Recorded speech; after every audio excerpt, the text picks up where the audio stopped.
All right, hi guys, I am Dr. Siraj Ahmed, your faculty of pharmacology, and it is my privilege to introduce to you Dr. Faizan Arif, who has recently cleared FMG January 2024 examination in the very first attempt. More than me, I think it will be Faizan will be the better person to tell about his score and his college from where he did his MBBS. Many congratulations, Faizan. And please tell to our audience and to your junior about yourself, your medical college, and also about your score. Thank you so much for having me, Dr. Siraj. Yes, yes. Myself, Dr. Faizan Arif. Right. I did my MBBS from DMSA Philippines, Right. and I started my medical journey in 2018. Right. And This was your first attempt, right? Yeah, this was my first attempt. Right. And the actual part of this FMG journey was started when I was in my third year. Third year. Okay. The first 2 years were, based on theory knowledge. Right. So at that time, we couldn't see the real patient and the actual patient. So So you're saying कि actual when you started seeing actual patient, that is when you think कि your real journey of FMG exam started.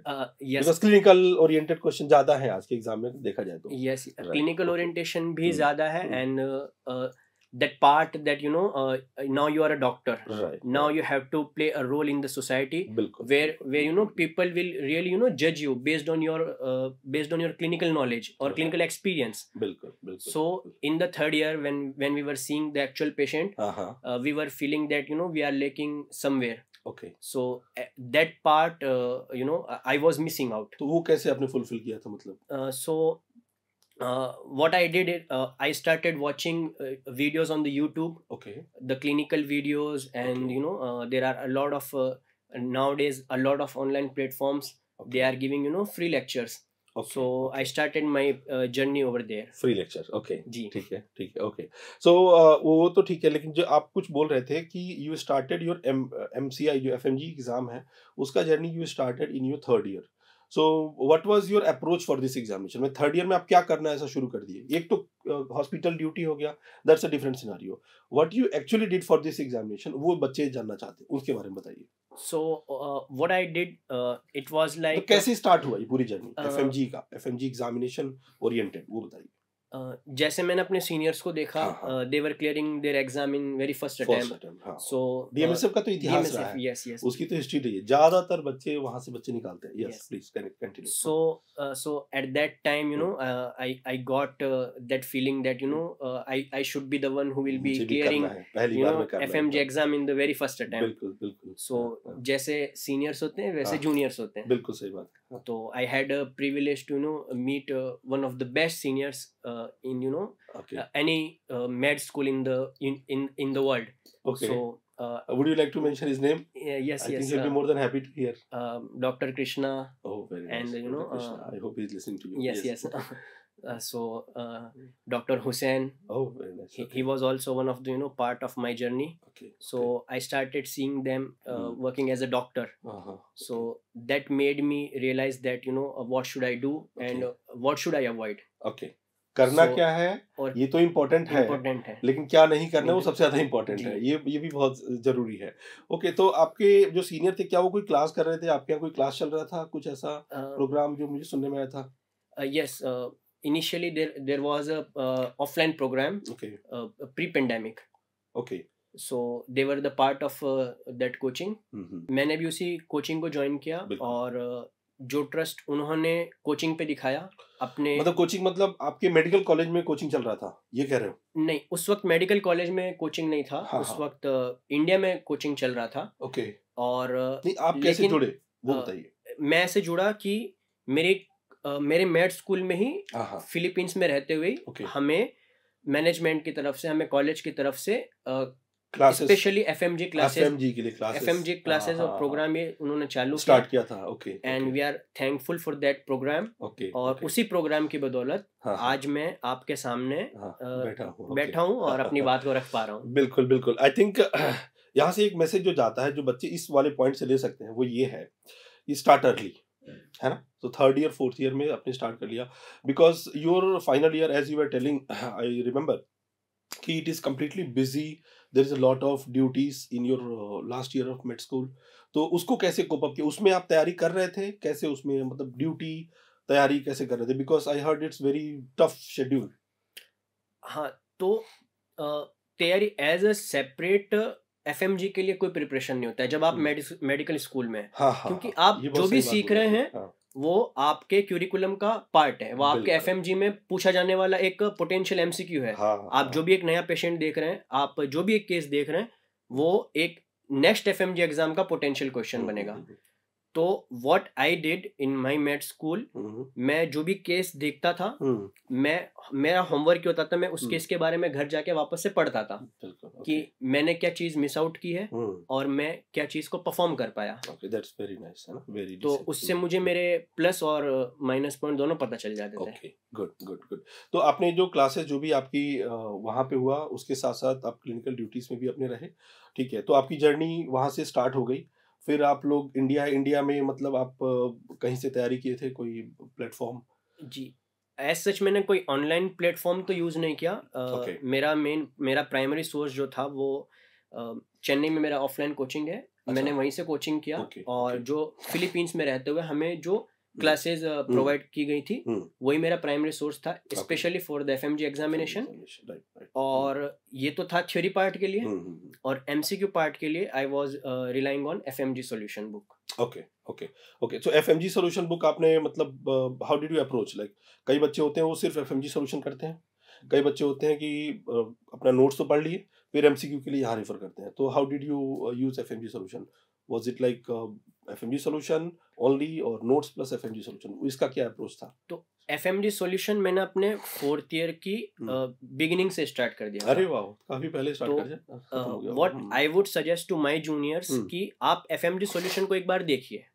Okay. एक बार go through कीजिए किस type के questions पूछे जाते हैं, तो आपको एक रफली आइडिया मिल जाता है कि मुझे एफएमजी में जो टारगेटेड टॉपिक्स हैं वो क्या रहेंगे। बिल्कुल बिल्कुल। मैं अपने ऑडियंस को बता दूं, जो भी सुन रहे हैं ऑडियंस और हमारे जो देख रहे हैं हमारे, ये कोई भी प्रमोशनल एक्टिविटी नहीं हो रही है, ये जो भी बोल रहे हैं अपने दिल से बोल रहे हैं और मैं सच बोल रहा हूँ, है ना। मैंने कुछ भी इनको बोला नहीं बोलने के लिए, ये जो किया है अपना जर्नी बता रहे हैं, ठीक है।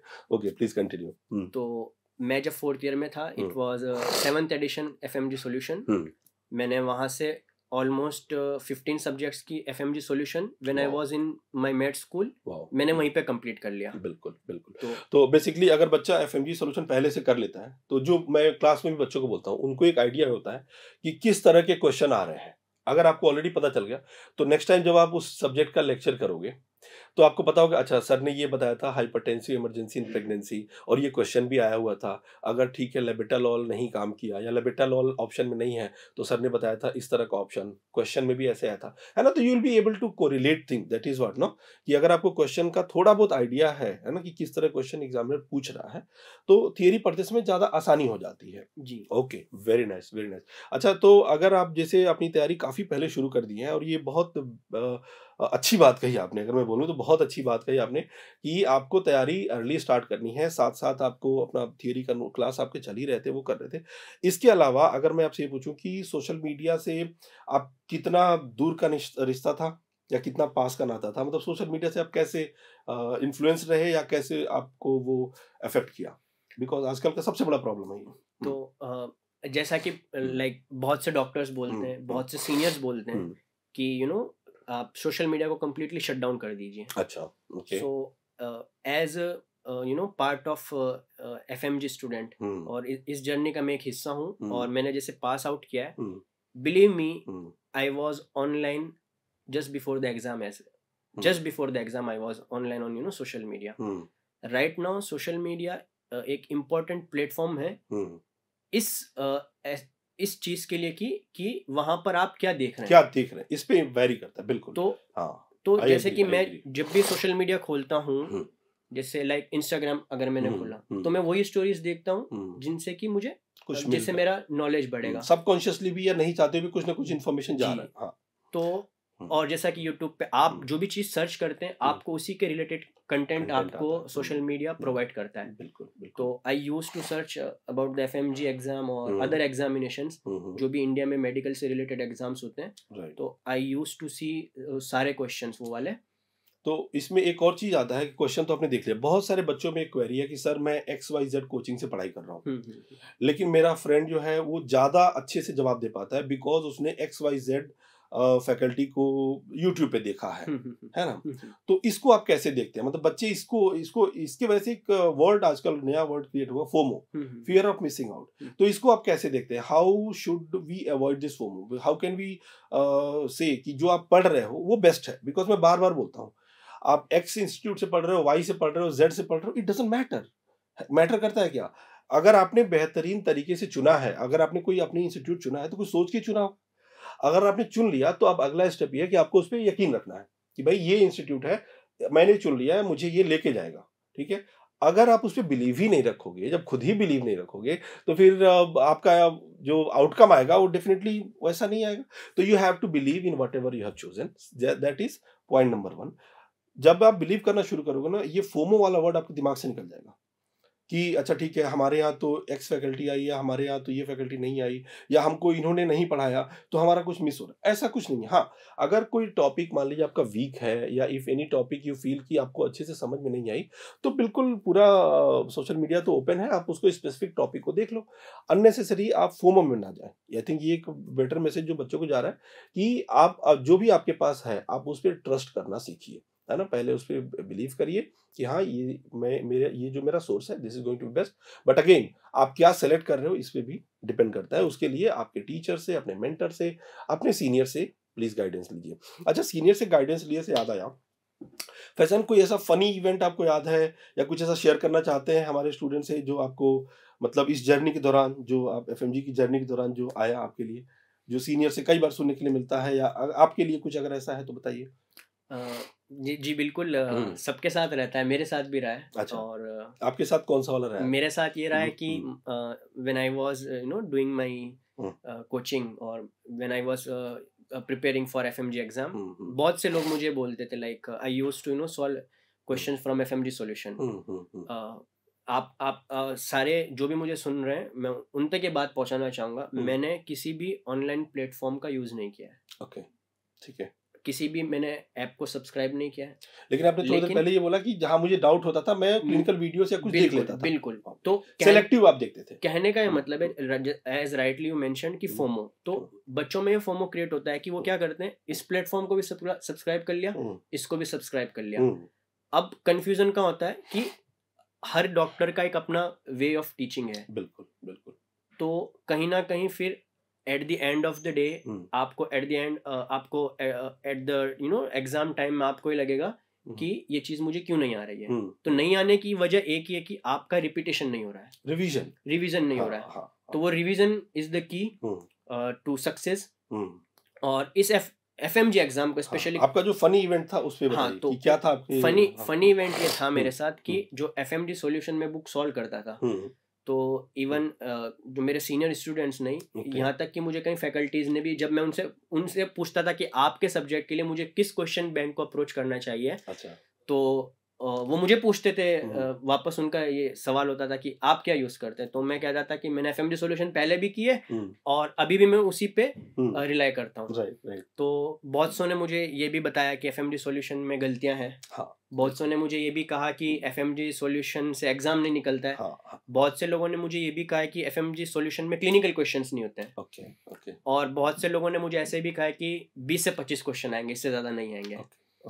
बट आपका एक्सपीरियंस क्या रहा? चलिए, मेरा एक्सपीरियंस तो, अगर आप वो बात मान लेते तो क्या हम लोग इंटरव्यू कर रहे होते? मुझे लगता है शायद नहीं कर रहे होते। तो आपका ओवरऑल एक्सपीरियंस कैसा रहा? चलिए, अब एफएमजी सॉल्यूशन की बात आ गई, तो आपका एक्सपीरियंस कैसा रहा? उस बुक से पर्सनली आपको कितना बेनिफिट हुआ? तो पर्सनली मैं यही कहूँगा, क्योंकि मैंने उस बुक को वो थ्रू आउट द जर्नी मेरे साथ रही है। आप एक एफएमजी सॉल्यूशन बुक को 10 से 15 दिनों में अगर टारगेट करते हैं कि मैं इसको 10 से 15 दिन दूं और फिर उसके कंटेंट को मैं समझ जाऊं, या फिर उसके कंटेंट से मैं फायदा उठा लूं, तो वो पॉसिबल नहीं होगा। ये अगेन बहुत सही बात बोली आपने। एक मीम चल रहा है ना आजकल, वो मुझे याद चल रहा है, ये बड़ी अच्छी बात बोली आपने, है ना। तो ये बच्चे ध्यान रखिए, आप लोग जो भी हैं, मैंने पहले ही बताया था कि ये कोई प्रमोशनल एक्टिविटी नहीं है, एक बहुत ऑनेस्ट इंटरव्यू में कर रहा हूँ। और फैजान बहुत अच्छा बच्चा है, बहुत ही सिंसियर बच्चा है, इससे बात शुरू से ही होती थी जब मैं इनके कॉलेज जाता था, तब से ही ये बोले कि it was an essential part of his journey. आप ऐसा नहीं कर सकते कि 15 दिन 20 दिन या 1 महीने में उसको लास्ट में करके खत्म कर दें। आई थिंक यही कहना चाह रहे हैं, that is not going to happen, because एक बार पढ़ लिया it's not enough, because what is more important, उसमें आपको क्या इंपॉर्टेंट लगा, क्वेश्चन पर से या उसका डिस्क्रिप्शन प्लस जो मैंने बॉक्सेस दिए हैं एक्स्ट्रा माइल, उस पे आपका क्या कहना है? डॉक्टर, मेरा पर्सनल ओपिनियन ये है कि क्वेश्चन की एक तो लैंग्वेज इंपॉर्टेंट है, कि आपको एक क्वेश्चन बैंक में वहां पर एक वे मिल रहा है कि कैसे क्वेश्चंस को फ्रेम किया जाता है। फिर उस क्वेश्चंस का आपको बुक के पीछे की साइड में पूरा डिस्क्रिप्शन मिल रहा है। फिर उसके बाद उसके एडिशनल पॉइंट्स जो कवर हो सकते हैं पोटेंशियल एमसीक्यू बन सकते हैं। तो आपको एक ही जगह पर कहने का मतलब है कि पूरा समराइज्ड मटेरियल मिल गया एफएमजी एग्जाम को टारगेट करने के लिए।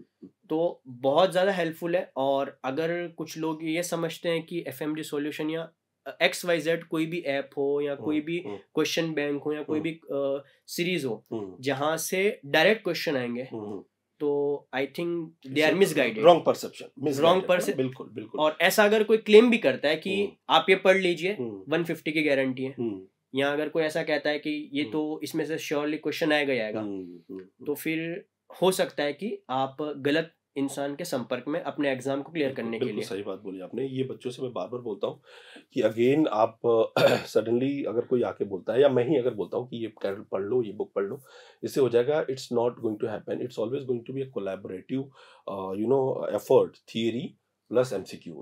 You as a student, you as a doctor, you should know कि when the patient is coming with the HbA1c of 8, है ना, आपको पता होना चाहिए कि अब एग्जामिनर डायबिटीज के बारे में बात कर रहा है। कई बार वो डायबिटीज वर्ड देगा ही नहीं, वो बस दे देगा patient is presenting with the following symptom HbA1c 8।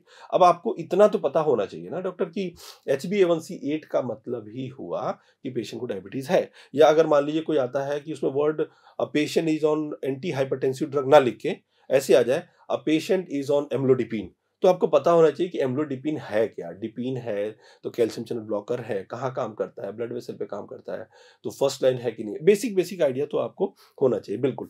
तो आपके अकॉर्डिंग आई मीन जो मैं समझ पाया वो ये कि एक ओवरऑल अप्रोच के लिए आपको कंटिन्यूअस जर्नी के अपना आपके पूरे जर्नी में I think it should be a part, reason being कि FMG solution should be a part. Reason being एक तो जो जितने भी PYQs हैं, प्रीवियस ईयर टॉपिक्स हैं, वो पूरा कवर करता है। और जो अगर मान लीजिए अगर आपके पास एक सोर्स ऐसा है जो 10-12 साल का सारा कंटेंट आपके सामने रखा हुआ है, एग्जामिनर के पास भी जो एक्चुअल होते हैं उनके पास भी एक बैंक होता है, उस बैंक से ही ऊपर नीचे करके थोड़ा किया जाता है, तो इसीलिए कहीं ना कहीं से हो जाता है ना। अब जहां तक बात आ गई कुछ बच्चों का बोलना कि सर उसमें क्लिनिकल नहीं है, तो हो सकता है they don't know how to use the book properly, because उस बुक में एक तो स्पेसिफिक सेक्शन ही है क्लिनिकल का, है ना, एक स्पेसिफिक सेक्शन इमेज बेस का। और अगर आप एज अ स्टूडेंट हो, अगर एज ए डॉक्टर आप अंडरस्टैंडिंग के साथ पढ़ रहे हो, तो इस एग्जामिनेशन में अगर आप देखोगे तो क्लिनिकल क्वेश्चन तो थे, ये नहीं बोलूंगा नहीं थे, लेकिन डोंट यू थिंक कि जो वन लाइनर आते हैं वो थे? आपका क्या उस पर जवाब है, बताइए। तो बिल्कुल मैं जैसे इस एग्जाम के बाद ये अब सबको ये कह सकता हूँ कि जितना वन लाइनर इम्पोर्टेंट है उतना ही क्लिनिकल पार्ट भी इम्पोर्टेंट है। तो एग्जामिनर के मन के ऊपर है जी, क्योंकि सर्टेन एरियाज ऐसे हैं जहाँ पर फैक्चुअल क्वेश्चंस को कवर करना जरूरी है। बिल्कुल। और certain knowledge, certain factual knowledge एक डॉक्टर को होना जरूरी है। बिल्कुल सही बात। Like surgical point of view से, और लाइक OBGYN में अगर आप देखें centimetres and so this all are important datas, तो वहां से क्वेश्चंस हमेशा फ्रेम होंगे। ओके। और जैसा कि मैंने प्रीवियस ईयर्स के क्वेश्चंस को देखा, तो पर्टिकुलर एरियाज ऐसे हैं जिनको हर बार एग्जामिनर कवर कर रहा है ना, पूछता है। जैसे गाउट वाला टॉपिक पूछता ही है, हाइपरटेंशन, TB, मलेरिया, कुछ टॉपिक है जो एग्जामिनर फैन है, और वो आप जब राइट गाइडेंस पाते हो तो definitely you are able to do that one. ठीक है, आपके पूरे इस सब्जेक्ट में 19 सब्जेक्ट हैं, क्या आपने कुछ सब्जेक्ट छोड़ा भी था या पूरे 19 किया था? नहीं, मैंने छोड़ा कुछ भी नहीं है। मैंने सारे 19 सब्जेक्ट्स किए, और कोशिश ये की कि मैं सारे सब्जेक्ट्स को कवर कर पाऊँ, और कवर कर भी पाया, तभी शायद ये मुमकिन हुआ है कि मैं 150 को क्रॉस कर पाया हूँ। बिल्कुल, बिकॉज कई बार ये होता है, मैंने देखा है कि बच्चों को ऐसे मिसगाइड किया जाता है कि आप इतना पढ़ो, है ना, लेट्स से फार्मा मत पढ़ो, मेडिसिन मत पढ़ो, या एनाटॉमी पैथो मत पढ़ो। तो अगेन ये डिफिकल्टी के लेवल को बढ़ाता ही बढ़ाता है, क्योंकि जैसे जैसे आप सब्जेक्ट कम करते जाते हो, आपके जो मैजिकल स्कोर है उसके आने की जो पॉसिबिलिटी वो कम होती जाती है, बिकॉज आपको 300 क्वेश्चन में से 150 लेके आने, वो अपने आप में एक आसान काम नहीं है, इट्स अ डिफिकल्ट वन।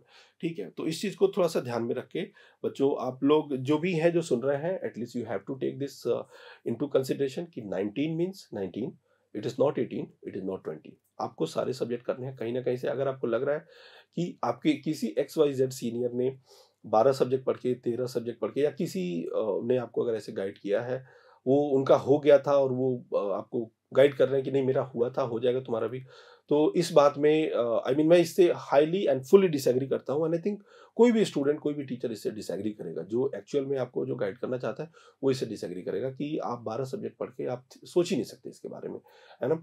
चलिए, इसके बाद से अगर 19 सब्जेक्ट की बात करें, आपका सबसे वीक सब्जेक्ट क्या था? पहले वीक की बात करेंगे, जो आपको मतलब जिसके देखते ही आपके हाथ पैर फूल जाते थे। जस्ट टू ऐड ऑन, मैं इस सवाल का जवाब बाद में देना चाहूंगा। मैं आपकी बात में एक चीज ऐड ही करना चाहूंगा कि एज अ डॉक्टर सेड कि 19 सब्जेक्ट्स, लेकिन मैं ये समझता हूँ कि आप इसको एज अ होल देखना शुरू कर दीजिए।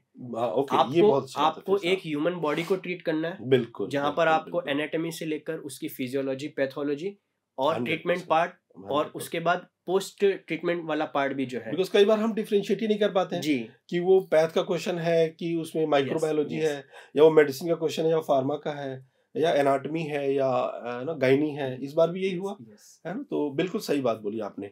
अब आपके वीक सब्जेक्ट के बारे में बताइए। मेरा वीक सब्जेक्ट एक्चुअली मेरे फर्स्ट ईयर के सब्जेक्ट्स बोलूंगा, जो बेसिक सब्जेक्ट्स हैं, एनाटॉमी, फिजियोलॉजी और बायोकेमिस्ट्री, वो वाला वीक थे, क्योंकि रीजन बीइंग कि सिंस यू नो वो 3 या 4 साल में हम वापस कभी पढ़ते ही नहीं। ये बहुत अच्छी बात है। फर्स्ट ईयर मेड स्कूल में पढ़ा, उसके बाद सीधा FMG क्लासेस में पढ़ा, तो 4 साल के गैप के बाद में जब आप एक सब्जेक्ट्स को दोबारा पढ़ते हैं, तो आप वो उम्मीद नहीं कर सकते कि आप एक ही बार में ना उस सब्जेक्ट को लेकर जीनियस बन जाएंगे। तो उसको कैसे टैकल किया डॉक्टर फैजान आपने? उसको जैसे मेरे मेंटोर ने मुझे बताया कि रिवीजन करना है, बार बार रिवीजन करना है, और रिवीजन इस तरह से करना है। मेरे रिवीजन की स्ट्रेटेजी थी, मैं कभी भी नोट्स को शुरू से आखिरी तक नहीं पढ़ता था। अच्छा।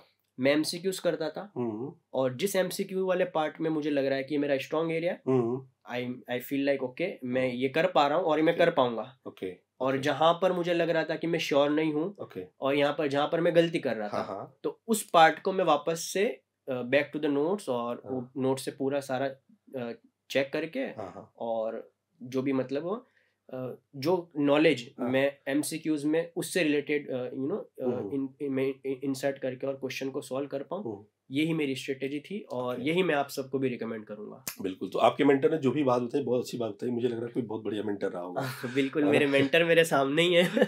जोक्स अपार्ट, ऐसा नहीं है, हम सभी के लिए मेंटर है और सारे बच्चे हमारे लिए एक जैसे हैं, but Faizan, as I told you कि ये शुरू से ही he was very keen to learn, है ना। इनके बारे में बताता हूँ, he was very keen to learn and always asking lot of question, और उनके क्वेश्चन ऐसे होते थे ना कि मतलब सर जो एक बहुत ही साधारण से बच्चे के क्वेश्चन होते हैं, है ना, कि बेसिक क्वेश्चन पूछते थे, लेकिन वो कभी उससे घबराए नहीं। The main thing is that कि अगर आपने ये समझ लिया कि ये बड़ा आसान सा सवाल है और इस सवाल से मैं पूछूंगा तो मुझे शर्म आ रही है ना, तो मैं बार बार क्लास में बोलता हूँ कि मेरे शर्मा जी वाले जो टीचर थे, जो मैथ्स पढ़ाते थे, तो बोलते थे कि पढ़ना है, कुछ करना है तो बेशर्म बनो। कौन बोलता थे? शर्मा जी बोलते थे कि पढ़ना है, कुछ करना है तो बेशर्म बनो। तो इसलिए अगर कोई क्वेरी आती है, कोई डाउट आती है, तो फैजान की तरह आप लोग बनिए, आप पूछ दीजिए अपने जो भी सब्जेक्ट टीचर है कि सर ये नहीं समझ में आ रहा, बता दो इसको कैसे करना है। बिकॉज अगर वो अनक्लियर्ड रहेगा, अगर वो डाउट अनक्लैरिफाइड रहेगा, तो देयर आर हाई चांसेस आप एग्जाम में भी उस डाउट पे फंस सकते हो, है ना जी। तो वीक एरिया तो हो गया, अब स्ट्रॉन्ग एरिया के बारे में बताइए, आपके स्ट्रॉन्ग सब्जेक्ट कौन कौन से थे? स्ट्रॉन्ग सब्जेक्ट में फार्मा स्ट्रॉन्ग था। मैं बगल में बैठा डर के बोल रहे हो। नहीं ऐसा नहीं है। I feel like pharma, ENT and ops and again और सर्जरी आल्सो। Very nice. तो ये वो सब्जेक्ट्स हैं जो आई थिंक जिन्होंने मेरी मेरी नैया पार कराई है, मुझे 150 के उस तरफ लेके गए हैं। बिल्कुल, मतलब they were your stronger areas, and बाकी सारे सब्जेक्ट तो आपने पढ़े ही थे। एक्सीलेंट। चलिए, फोमो से दूर रहना है, ये बात हो गई, ठीक है। बेसिक बात जो भी फैजान ने बोला है, एक बार में अगर मैं समराइज करूं तो व्हाट डॉक्टर फैजान सेड कि बच्चों आप सब start early, 3rd year 4th year में जितना जल्दी स्टार्ट करोगे उतना बेहतर है। योर MCQ सोर्स, जैसे कि इन्होंने जो यूज किया FMG solutions, so it should not be a part of 1 month और 2 month, it should be a continuous part. तो आई थिंक कि student should go ahead and get that into, I think 3rd year 4th year में उनको लेकर के start कर देना चाहिए. ठीक है. After that, he said कि he was little away from social media and he was not going into FOMO. He relied completely whatever notes that was given to him in his campus. And अगर आप लोग में से कई लोगों में ये सवाल आ रहा है कि क्या कैंपस था, तो he prepared his examination from Chennai campus in Mahabalipuram. They have a campus where they actually prepare the student. I mean that is their own student. वो जो DMSF के बच्चे वहीं से जाते हैं, फिर वहीं आगे तैयारी करते हैं, एंड उसके बाद से they prepare for the examination and they get through this one. So that's a very, I would say, luxurious campus. मतलब मैं जितने कैंपस में गया हूँ, जैसे कि कई जगह पे हम लोग जाते हैं, pan India, out of India also, मतलब बड़ा लग्जरियस कैंपस लगता है मुझे. आपको कैसा लगा वो कैंपस? आई मीन कैंपस की बड़ाई हम लोग कर रहे हैं यहाँ पे, बट एनीवे वो अच्छा था. मतलब लिटरली बताओ, बच्चों के लिए that is one of the very nice campus. What do you से? यस डॉक्टर, मैं यहाँ पर एक पॉइंट को हाईलाइट करना चाहूँगा. एक्चुअली एकेडमिक्स को स्ट्रॉन्ग बनाने के लिए नॉन एकेडमिक्स चीज़ें बहुत बड़ा रोल प्ले करती हैं. ये अगेन बहुत अच्छी बात बोली आपने, है ना? तो बहुत सही. हाँ, आगे बताइए प्लीज. तो नॉन एकेडमिक्स में आपका एनवायरनमेंट भी आ गया, आपका फ्रेंड सर्कल भी आ गया. बिल्कुल बिल्कुल. और आप जिस food also play a big role. और उसके बाद आप जिस सराउंडिंग में वो भी बहुत इम्पोर्टेंट है. सही बात है. So again this is again not a promotional activity. हम लोग बस जनरल बेबाक सी बात कर रहे हैं ना, नॉर्मल सी बात कर रहे हैं, जो जिसको बोलते हैं अनकट, है ना, कोई फिल्टर नहीं है, अनफिल्टर्ड बातें कर रहे हैं, नॉर्मल बातें कर रहे हैं. चलिए, आई थिंक ये जो मैं बता रहा था अभी आपको कि start early, and apart from that he was not going in to any form of FOMO. वो एक चीज़ पे बिलीव किए, ट्रस्ट किए. एंड अपार्ट फ्रॉम दैट, अगर आप कुछ लास्ट मैसेज अपने जूनियर्स को देना चाहते हो तो प्लीज टेल देम. आप क्या मैसेज देना चाहोगे मेरा मैसेज यही रहेगा कि जितना जल्दी हो सके आज, अब, इसी वक्त अपनी प्रिपरेशन को शुरू कर दो. बिल्कुल. वो सबसे अच्छा है. ठीक है. उसके बाद सबसे इम्पोर्टेंट जो चीज़ है वो है खुद पर विश्वास. बिल्कुल. ट्रस्ट ऑन योर सेल्फ कि आप कर सकते हैं.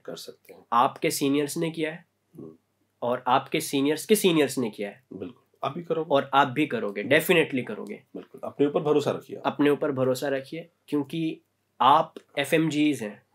आपने एक नई जगह जाकर, नए कल्चर में, नए माहौल में, इतनी एडवर्सिटी के साथ, इतनी एडवर्स एनवायरनमेंट में रहकर जो एक मेड स्कूल से ग्रेजुएट होता है, तो definitely he is something else. Capable. They are capable. अच्छा, एक और लास्ट क्वेश्चन अगर मैं आपसे पूछ लूं doctor Faizan, sorry to take your time, कि जैसे कई बार एक ये बच्चों के दिमाग में रहता है कि ये बड़ा टफ एग्जाम है, बहुत टफेस्ट एग्जाम है, तो is that true? Do you think the same कि it is the toughest exam, can not be cracked? किस तरह के बच्चे ऐसा सोच सकते हैं, और आपका क्या इसमें पर्सपेक्ट है कि is it the toughest exam, या मतलब किया जा सकता है अगर जो भी आपने स्ट्रैटेजी बताया उसके अकॉर्डिंग? डॉक्टर, मैं यही मेंशन करूंगा कि अगर आपने 3rd ईयर या 4th ईयर से अगर अपनी प्रिपरेशन को स्टार्ट कर दिया इस एग्जाम को लेके, तो पर डे 3 to 4 hours की study will be enough to crack this exam. बहुत इम्पोर्टेंट. 3 से 4 घंटा बस. 3 से 4 घंटा, हार्डली 3 से 4 घंटा. 3 घंटे मान लेते हैं. 3 घंटा भी तो मैं कहूँगा अगर वो 3rd ईयर में स्टार्ट कर देते, 4th ईयर में भी करते तो 4 to 5 hours will be enough. ठीक है. अगर आपने तब भी नहीं किया है, आप अभी ग्रेजुएट होने वाले हैं या आप ग्रेजुएट हो चुके हैं, और जून को अपीयर कर रहे हैं और अब तक भी कुछ नहीं किया है, still you can crack FMG June 2024 exam. Wow. Just by giving 8 hours of your 8 to 10 hours study. 8 to 10 hours study. बिल्कुल. Self study तो बिल्कुल ही important है, and again that's a very nice message from you. I think we have covered all the students, those who are in 3rd year, 4th year, or those who are in final year, and also those who are going to appear for June 2024. सबको लगभग एक message जा रहा है. तो एक शेर कहकर अपनी बात को खत्म करूंगा कि शौक अगर परवाज का रखते हो तो शाहीन बनो. शौक अगर परवाज का रखते हो तो शाहीन बनो, वरना फिजाओं में कौवे भी उड़ा करते हैं. वाह वाह वाह. लेकिन इसका सबटाइटल क्या है? शौक तो ठीक है, शाहीन, फिजा तो समझ में आ रहा है ना. शौक अगर शाहीन का रखते, शौक अगर परवाज का रखते हो. Okay. If you want to fly, then fly like an eagle. Oh wow. Don't be a crow. Okay, बीच में तो क्रो भी है। Yes, crow. ओके, मतलब ठीक है। मुझे जानना चाहिए, सॉरी Crow, मैं cat. उतना शायराना नहीं हूँ, बट ठीक है, बहुत बढ़िया, ठीक है। And I hope that everyone will be benefited and I wish to see you very soon in the hospitals around me and I wish you all the very best for your upcoming future.